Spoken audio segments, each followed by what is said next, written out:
Salam aleyküm əziz və hörmətli izləyicilər. Ümid edirəm ki, yaxşılarsınız. Çoxdandır ki, olayları və son hadisələri bir yerdə analiz etmirik və bu da studiyadan və öz iş şəhərimizdən uzaq olduğuma görədir və inşallah çalışacağam ki, bundan sonra şərait olmasa da belə qısa şəkildə bəzi videolar çəkib olayları bir yerdə araşdıraq.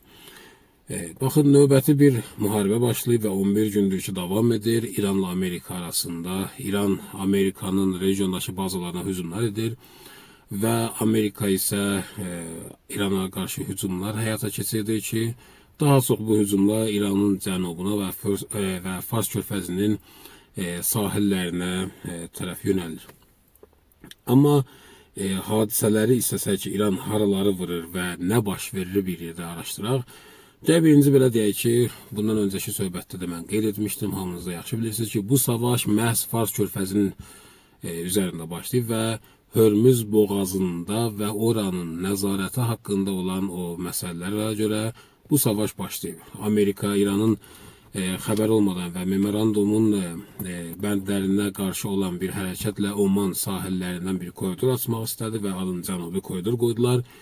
İran isə oradan keçən gəmilərə hücum etdi, qarşısını aldı və bununla da bu qarşıdurma başladı. Və yəni bu müharibəni başladan Amerika tərəfi idi və hədəfi isə Fars körfəzinə və Hörmüz boğazına İranın nəzarətini məhv etmək və Hörmüz boğazını açmaq idi. Baxın, bu 11 gündə artıq bütün dünya buna şahid olub və hamı görür ki, bu hədəfdə Amerika məğlub olub və heç bir şəkildə bu hədəfə çata bilməyəcək. Hörmüz boğazı İranın nəzarətindədir və nəzarətində də qalacaq və heç kim də bunun qarşısını ala bilməyəcək.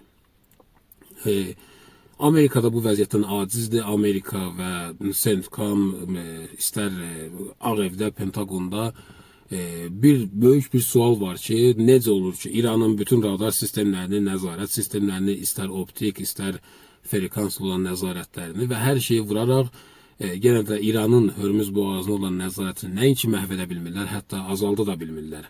Və bu bir növ müəmmadır və bu bir sualdır ki, necə olur və bu nəzarəti İran hansı vasitələrlə, hansı texnikalarla həyata keçirir, onlar hələ də anlaya bilmirlər. Və bundan öncə İran Oman ölkəsinə bir Fars körfəzindəki bir şərik gözü ilə baxırdı, amma o şərik və o Omana olan şəriklik ki, hətta Hörmüz boğazından o ödənişlərdə də onlara pay ayırırlar və s. Bu artıq aradan gedir və Oman sahilləri İran üçün bir təhdiddir. Amerikanın ixtiyarında olan bir sahillər gözü ilə baxılır və orada olan bütün nəzarət sistemləri də Amerikanın ixtiyarında olduğuna görə tam şəkildə aradan qaldırılacaq. Və bu sahədə Hörmüz boğazının açılması baxımından bütün dünya şahid oldu ki, Trump məğlub oldu və bu məsələ heç vaxt həyata keçməyəcək. Ona görə Donald Trump rüsvayçılıqda və bu məğlubiyyətdən qaçmaq üçün istəyir ki, müharibəni yeni bir mərhələyə və ya yeni bir cəbhəyə tərəf yönəltsin. Amma belə deyim ki, bu mərhələdə necə rüsvay olublarsa və bu mərhələdə necə bir sürprizlərlə üzləşiblərsə, növbəti mərhələdə daha ağır sürprizlər və daha ağır rüsvayçılıqlar Amerikanı gözləyir və bu qaçılmaz bir faktdır. Nə hadisə baş verdi? İlk öncə buna baxaq ki, İranda ilk 2-3 gündə 6 körpü və ya tunel hədəf alındı və Amerika tərəfindən və burada məqsəd nə idi? 1. Lojistik arxalını, yəni Bəndər Abbasa və ya Fars körfəzinə olan lojistiki dəstəyi ki, ölkənin mərkəzinə olur, onu istəyirdilər, aradan qaldırsınlar, məğlubiyyətlə üzləşdirdilər. Bir körpü vurulan kimi 48 saat sonra bərpa olurdu, alternativ yollar açılırdı, tunellər də həmçinin və İranda orada işləyən fəhlilər, inşaatçılar və ya texniki maşınları idarə edənlər, onlar da İranın silahlı qüvvələri kimi, İranın döyüşçüləri kimi şəhadət tələbi və şəhadət sevər ruhiyyəli olduqlarına görə bir yer hədəfə alınan kimi dərhal gəlirdilər, inşa və yenidən bərpa etmə əməliyyatını başlayırdılar və bu səbəb oldu ki, bu hədəflərə çata bilməsinlər. Amma əsas məqsəd buydu ki, cənubda, yəni İranın cənubunda yaşayan İran xalqını qorxutsunlar. Bir növ İranda bir şayiə başladı yayılmağa ki, Amerika qoşunu qurudan əməliyyat edəcək və daxil olacaq. Başladılar arxada lojistik dəstəyi vurmağa və istədilər ki, xalqın arasında bir qorxu yaradıb böhran yaratsınlar, amma İranın cənub xalqı bu məsələlərə etina etmədi. İranın cənub xalqı İranın digər şəhərlərinin və digər bölgələrinin xalqı kimi istiqamət göstərdi və hətta Amerikanın ordusuna meydan oxudu. Və bununla da məğlubiyyətə çevrildi onların əməliyyatları. Amma əsas bir mərhələ var, əsas bir məsələ baş verdi ki, Amerika bu infrastruktur müharibəsini ən azından bu mərhələdə dayandırmağa məcbur oldu. İran hər bir körpünün qarşılığında və ya hər hansı bir tunelin qarşılığında neçə mühüm infrastrukturu Fars körfəzinin cənubunda vurdu. Xüsusilə də Kuveytdə. Baxın, Kuveytdə böyük bir neft quyusu neçə gündür ki alışır və oradan tüstü qalxır və bütün region onu görür ki, Kuveytdən qalxan böyük tüstünü və orada yanan neft quyusunu və ya Kuveytdə bəzi su şirlədici aparatlar vuruldu və ya bəzi enerji mərkəzləri vuruldu və bu vurulmaqlarda da artıq Kuveyt xalqı başa düşdülər ki, Kuveytdə o şahanə həyatla vidalaşmalıdırlar. Hal-hazırda enerji mərkəzləri vurulduğuna görə Kuveyt, bunu da qeyd edim ki, çox isti bir yerdir. 50 dərəcə ən azı isti var orada. Rutubət çox yuxarıdır. 80-90% rutubətdir və orada kondisioner və ya soyuducu olmadan yaşamaq mümkünsüz bir məsələdir. Və hal-hazırda Kuveytdə enerji infrastrukturları İran tərəfindən vurulduğuna görə onlar artıq qənaət rejiminə keçmək məcburiyyətindədirlər və neçə saat gündə onların işıqları olmur və bu onları o Kuveytdəki şahanə həyatından uzaqlaşdırır və onunla da sağollaşmalıdırlar. Çünki Amerikaya və İrana qarşı hücum edən hər hansı bir qüvvəyə bazayı vermək öz torpaqlarında bir ödənişi var ki və bir bədəli var ki, onlar ödəməlidirlər. Və ağır itkilər verirlər. Amerika başlayıb bu savaşdakı 11 günü başlayıb, bundan öncəkindən fərqli olaraq ağır itkilər verir. Məsəl üçün, Yordaniyadakı olan hücumun nəticəsində onlar deyirlər 3 itki, amma mən sizə bunu qəti mötəbər bir mənbələrdən oxuyaraq deyirəm ki, 30-dan yuxarı itki veriblər. Bugün Kuveytdə olan hücumda bilirəm ki, itkilər veriblər və elan etmirlər. Yavaş-yavaş ola bilsin sonralar çıxa, ola bilər də senzuranın nəticəsində heç vaxt elan olunmuyor. Amma mühüm məsələ budur ki, İranda olan şəhidlər, onlar görürsünüz də dinc əhalinin İran cənubundakı adi katerlərini hədəfə alırlar, xəstəxananın yaxınlığını vururlar və digər yerdə sivil insanları da vurub şəhid edirlər. Amma onunla bərabər hal-hazırda İranda şəhid sayısı Amerikanın bu 11 gündə verdiyi itkilərin sayısından daha azdır və bu çox önəmli bir göstərişdir ki, göstərilir. Amma bu nə deməkdir?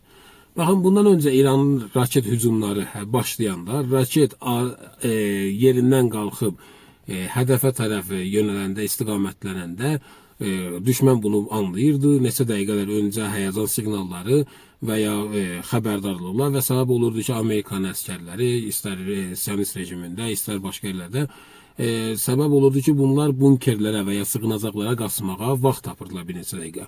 Bu onu göstərir ki, artıq bu aradan qaldırılıb və o öncədən bilinmə və ya xəbərdarlıq sistemi artıq çöküb və qəfil hücumlarla üzləşirlər. Yəni durduqları yerdə hücuma məruz qalırlar və qaçmağa və ya sığınmağa artıq vaxt tapmırlar. Bu da onu göstərir ki, İranın hücumları artıq yeni bir səviyyəyə keçib. Amma əsas məsələ nədir? Baxın, İran çox güclü bir şəkildə bir taktikadır, süpürgə taktikası deyilir.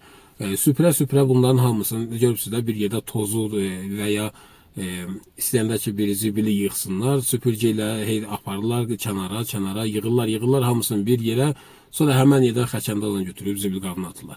Bu süpürgə bundan ilham alanlar süpürgə taktikasını İran hal-hazırda həyata keçirdir. Bu taktika belədir ki, İran Fars körfəzində bir bütün radarları vurdu. İstər 40 günlük müharibədə, istər bu atəşkəs dövrəmində o məhdud zərbələr ki vuruldu, istər bu 11 günlük savaşda hər gün onların mühüm radarlarını və hətta qeyri-strateji radarlarını bir vuraraq onların nəzarət sistemlərini çökdürdü. Bu həm müdafiədə, həm hücumda onlar üçün vacib bir məsələdir. Amma İran bunların hamısını vuraraq səbəb oldu ki, onlar öz nəzarətlərini itirsinlər və İranın raketlərinin gəlişini hiss edə bilməsinlər və bu da çox önəmli bir məsələdir. İraqda Hərir bazasında, Kuveytdə, Bəhreyndə veya Süleymaniye hissələrində, İmaratda, Birləşmiş Ərəb Əmirliklərində, Qətərdə və ya Omanda hətta radarların vurulmağının təsirini biz artıq görürük. Nəyə deyirəm, hücuma da mühümdür. Baxın, bu radarlar düzdür, İranın raketlərini kəşf edirlər və səbəb olurlar ki, havada müdafiə sisteminə koordinat verirlər ki, raketləri ziyansızlaşdırsın, ən azından ziyansızlaşdıra bilməsə də, orada hücuma məruz qalan hissədə, qalan toplantıları, istər əskərlər, istər hər kim varsa, onlara xəbərdarlıq verir ki, sığınacağa getsinlər. Bəli, bunun qarşısını alır radar. Amma hücumda niyə mühümdür? Çünki baxın, düşmənin bütün gücü və ya əsas gücü havadan hücumdur. Yəni təyyarələrlə, qırıcılarla, pualarla. Və qırıcı pilotu qırıcıya minib gəlib İranda və ya hər hardasa bir hədəfi bombalayıb qayıtmaq istəyəndə mərkəzlə daim əlaqədədir. Və mərkəzlə pilotun arasında əlaqəni nə yaradır? Radar. Və bu radarlar vurulduqca o əlaqələr ya zəiflənir, ya aradan gedir və pilot İran səmasına gələndə mərkəzlə heç bir əlaqədə olmadan məcburdur gəlib özü müstəqil əməliyyat edib getsin və bu da əməliyyatın riskini çoxaldır, əməliyyatın keyfiyyətini azaldır və s. Ona görə deyirəm ki, hücumada bu təsirli bir məsələdir. Və Kuveytdə olan hücumlar, indi görürsünüz ki, neçə gündə amansız şəkildə Kuveyt vurulur, Bəhreyn vurulur. Niyə oralar vurulur? Çünki atəşkəs dövründə Amerika çoxlu havada müdafiə sistemləri, hətta İsrail Birləşmiş Ərəb Əmirliklərinə dəmir qübbə və digər havada müdafiə sistemləri vermişdi. Amma əsasən havada müdafiə sistemləri Kuveyt və Bəhreynə köçürülmüşdü. Baxın, Fars körfəzində bu region balaca bir region olduğu üçün bu demək deyil ki, Kuveytdə bir havada müdafiə sistemi varsa təkcə Kuveyti qoruyacaq. Xeyr, Kuveytdəki havada müdafiə Bəhreyndə, Qətərdə, Birləşmiş Ərəb Əmirliklərində, Ərəbistanda, hətta bəzi yerlərində bunlar bir tikə bir hava müdafiə sistemi kimişdir. Yəni hamısı bir yerdə həmən ərazini qoruyurlar.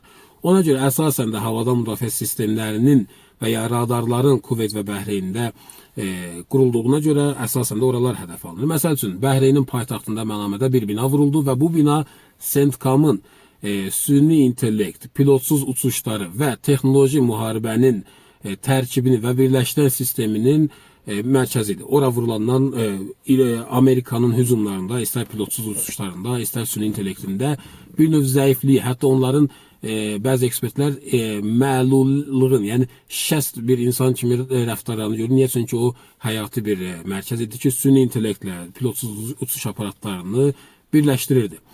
Və bunların hamısı nəticədə səbəb olur ki, Amerikan hücumları get-gedə zəifləyir, İran hücumları isə daha da güclənməyə tərəf gedir.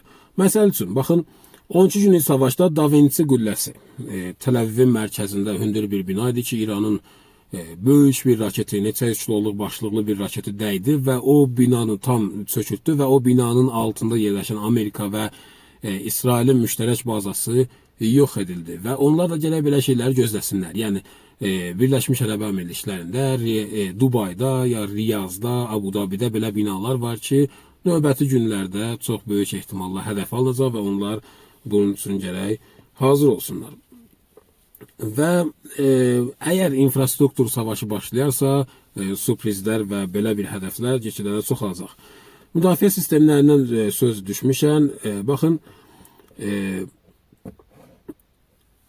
havada müdafiə sistemləri, onlar bu atəşkəs dönəmində elə güman edirdilər ki, havada müdafiə sistemlərindəki nöqsanları aradan qaldırıblar, boşalan və istifadə olunan havada müdafiə silahlarını yenidən bərpa ediblər. Amma hal-hazırda praktiki olaraq heç bir havada müdafiə sistemi yoxdur. Yəni İran 3 raket vurursa 3-ü də hədəfə dəyir, 2 raket vurursa 2-si də hədəfə dəyir və hamısı hədəfə dəyirlər. Bu havada müdafiə sisteminin çöküşü neçə amildən irəli gəlir. Baxın, ondan, yəni bu müharibə 11 gündən qabaq başlayan əməliyyatlarda qeyd etdiyim kimi vurulurdu onlar. Bu müharibə başlayandan da vurulub havada müdafiə sistemləri və radarlar.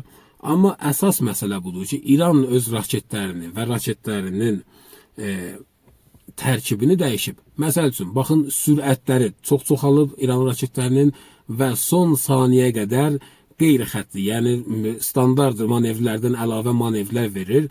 Başlıq son neçə dəqiqədə ki, hədəfə çatanda başlayır qeyri hesab olunan və hesab olunmağa mümkün olmayan manevrlər verir başlıq, yəni boosterdən ayrılandan sonra və ya sürəti o qədər çoxalıb ki, bunların hamısı səbəb olur ki, Amerikanın havada müdafiə sistemləri bu raketləri heç bir şəkildə saxlaya bilməsin.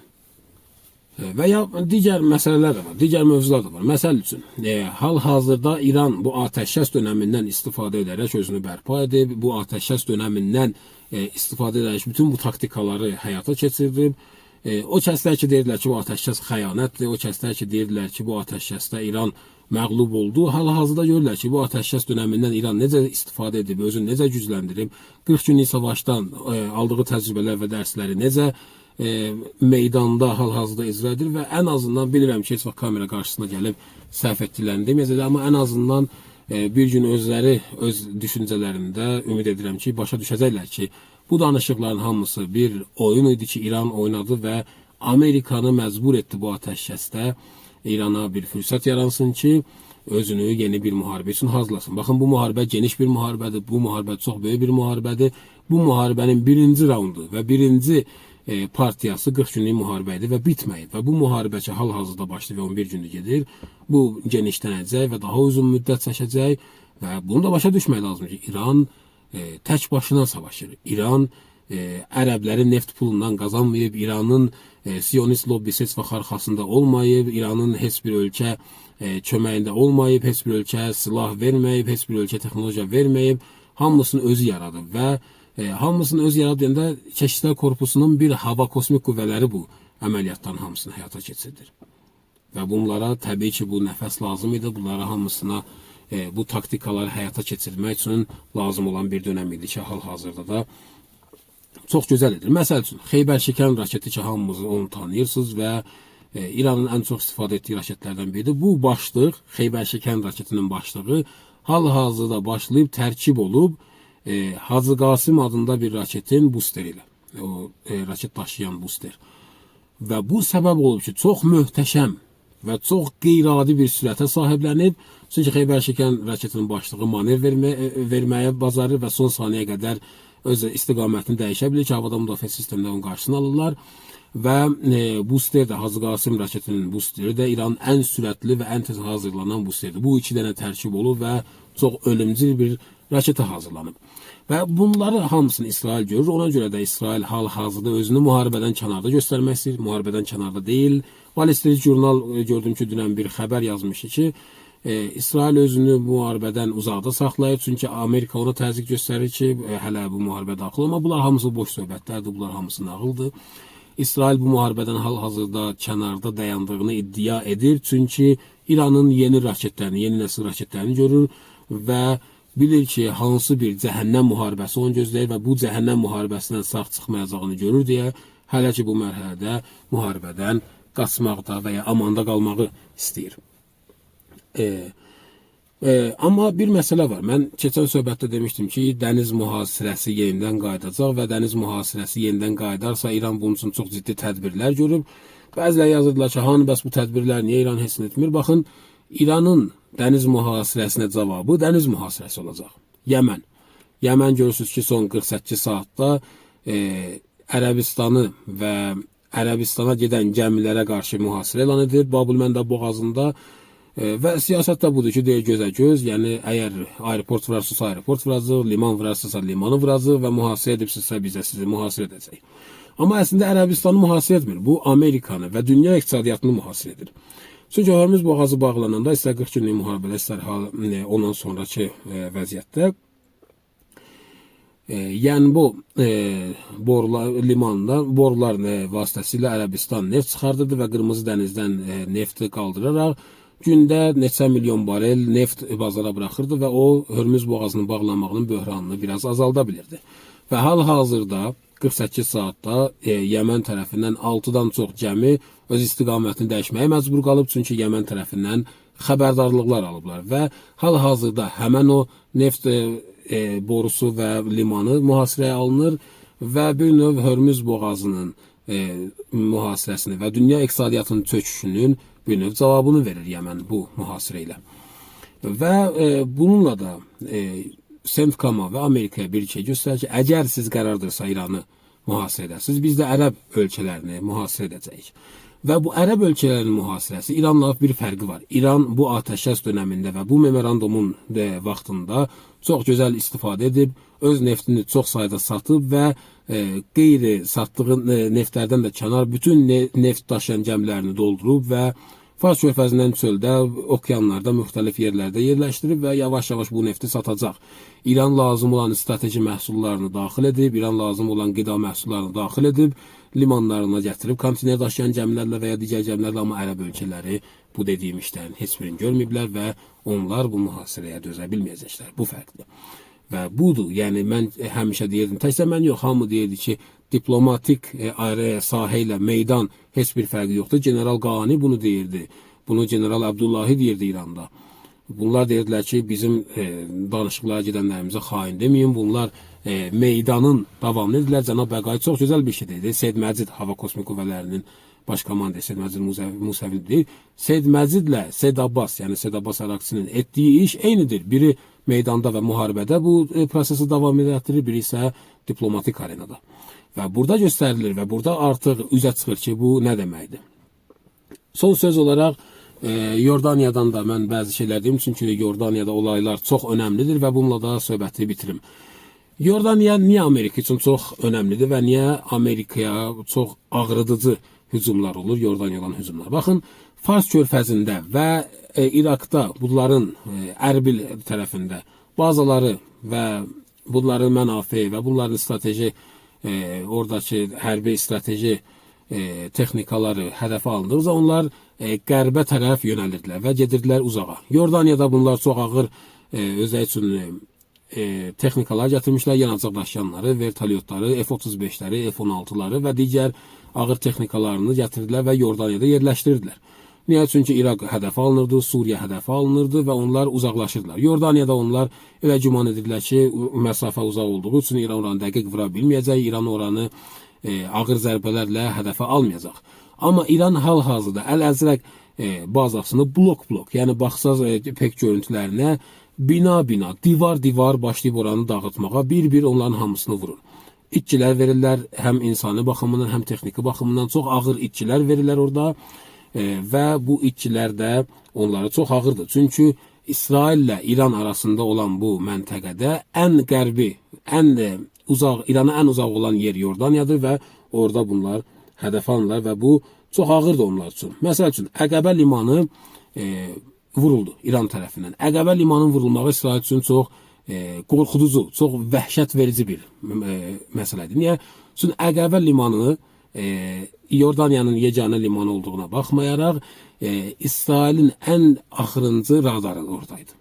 Yəni İsraildə olan hücumları kəşf edən ən axırıncı radar Əqəbə limandaydı ki, o vuruldu. Yəni bundan sonra artıq İsraildə heç bir həyəcan siqnalı çalıb oradakı yaşayan kütləni bunkerlərə dəvət etməyə və ya qaçmağa çağıran bir radar qalmayıb və İranla İsrail arasında artıq heç bir radar, heç bir havada müdafiə sistemi qalmayıb və İranın raketləri, özə xüsusilə də bu təzə raketlər ki, İran üzə çıxardıb, bunlar onlar üçün çox ölümcül olacaq. Mən baxdım ki, bir məqalə idi, səhv etmirəmsə New York Times-a yazırdı ki, son günlərdə, son 2-3 gündə İranın 50 raketi Yordaniya tərəf istiqamətlənib. İran çox yaxşı bilir ki, bu müharibə genişlənəcək və İsrail də bu müharibəyə daxil olacaq. Üzr istəyirəm, bunu New York Times yazmamışdı, İsrailli bir xəbər agentliyi yazmışdı. Və İran ki bilir bu müharibə İsrail daxil olacaq və İsraili vurmağa gələcəkdə ehtiyac olacaq. Əgər İranın silahları və əgər İranın bu inkişaf etmiş raketlərinin sayısı az olsaydı, heç vaxt 50 raketi 2 gündə istifadə etməzdi və qabaqdakı geniş müharibəyə hazırlaşardı. Bu onun göstəricisidir ki, İranın raketləri çox sayda qalıb və müasir raketlərindən də kifayət qədər var. Və bir hadisə də belə səbəb olur. Mən bundan söhbəti belə yekunlaşdıraq ki, İran vurduqca bunlar uzaqlaşırlar İrandan və Yordaniyadan hal-hazırda onların çoxlu sayda vertolyotları vurulub, yerdə onların yanacaq daşıyan təyyarələri vurulub, onların qırıcıları vurulub, qırıcı pilotları vuruldu hətta neçə gün öncə. Bunlar artıq Yordaniyada boşaldıb İsrailə tərəf uzaqlaşırlar. İran niyə yanacaq daşıyan təyyarələrini çox vurur? Baxın, Qətərdə, Əl-Udeyd bazasında təxmini 20-dən çox yanacaq daşıyan təyyarəsi var idi ki, İranın bir qəfil hücumunda onun çoxu məhv edildi və ya ən azından əməliyyat dairəsindən kənarlaşdı. Və İran niyə yanacaq daşıyan təyyarələr vurur? Çünki bunların strateji hücumları havadan olur deyə. Bunların əsas hücumları düşmənin havadan olduğuna görə yanacaq daşıyan təyyarə, hər bir yanacaq daşıyan təyyarə 5 qırıcıya ya 6 qırıcıya yanacaq da çatdıra bilir deyə onlar uzaq mənzilli əməliyyatlar həyata keçirə bilirlər. Yanacaq daşıyan təyyarələri vurduqca onların bu strateji əməliyyatlarının qarşısı alınır. Yəni geniş müharibə baş verəcək və İran bilir və növbəti mərhələnin hal-hazırda müharibəsini aparır və o yanacaq daşıyan təyyarələri sıradan çıxardır. Bununla da belə nəticələnə bilərik ki, çox gözəl bir hadisə baş verir. O süpürgə taktikası dedim. Yordaniyadan da bunlar uzaqlaşıb İsrailə tərəf edirlər. Hal-hazırda Amerikanın yanacaq daşıyan təyyarələrinin, ümumiyyətlə dünyada olan yanacaq daşıyan təyyarələrinin 20% hal-hazırda İsraildə yerləşib. Ben Gurion'da və ya Eilatda və ya digər yerlərdə. Və Amerikanın öz əskərləri də ora tərəf gedir, çünki çox ağır itkilər verdilər. Son 2-3 gündə 6 təcili tibb yardımlar uçuşu regiondan Almaniyadakı Amerika bazasına tərəf gedib ki, bu onların çox ağır itki və yaralılarının göstəricisidir. İtkilərinin sayısı 100-dən yuxarı təxmin verilir və yaralılarda öz qeydlərinə görə 1000-dən çox yaralı var bu son 11 günlük müharibədə. Amma süpürgə taktikasına geri qayıdaq. Hal-hazırda Amerikalılar bütün gedirlər və İsraildə yerləşirlər, istər döyüşçüləri, istər texnikaları, istər onların təyyarələri. İsraillər də oradadılar və bu İrana çox gözəl və çox ləzzət edici bir səhnədir. İsrailli siyonist qatillərlə Amerikalı döyüşçülərin hamısını məhdud balaca bir ərazidə tək tutub onların hamısını öldürmək. Necə ki, Keşikçilər Korpusu bugün bəyanıya verdi ki, elə bir hücumlar olacaq ki, Amerikada ümumi milli əza elanı, matəm elan olunsun. Yəni, bu onların ora getmələri və onların ora yığılması Doktor Qalibafın dediyinə əsasən mən stat gətirirəm ki, bizim deyil, o zaman hərbi baxımından üstünlüyümüz sübut olunur ki, düşmən çarəsiz şəkildə bizim müharibə planımızın üzərində getsin və oynasın. Xəbərləri olmadan, özləri də bilmədən İranın planında oynayıblar və növbəti günlərdə eskalasiya artdıqca İran tərəfindən daha möhtəşəm sürprizlər gözləniləcək. Əzizləyicilər, bu günlük bu qədər. Sağ olun, Allah'a emanet olun.